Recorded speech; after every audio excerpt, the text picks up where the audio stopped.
Yes, the AC not as cold as it should or could be. Now, I've already checked pressures, and pressures are normal. Guys, this is one of those complaints where AC is cold while driving down highway speed. Alright, y'all know, understand what's going on there. When you're driving highway speed, there's no need for an electric fan to be working, right? Because ram air will be ramming into your condenser. And the fan's job is to pull air through the condenser, alright? Now, take a look at this. Do y'all see that fan running right there? How about this one? Fan's not running, right? Right. They're supposed to be on at the same time, guys. So, now I can almost guarantee I have power supply going to them. If you're not sure of that, just grab that connector right there and check.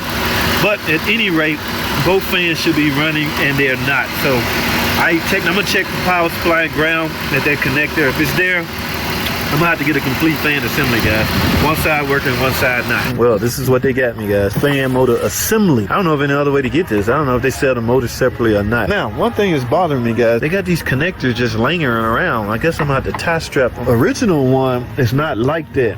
Yeah, it's not even a wire. It's just a connector itself attached to the motor.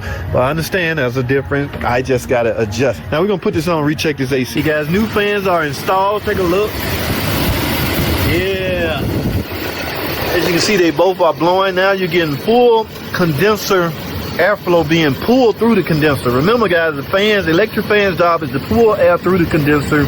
Ram air while driving down the road will ram air into your condenser, okay? So if your AC not working when you at a stop, chances are you have a problem with airflow through the condenser. Could be the electric cooler fan.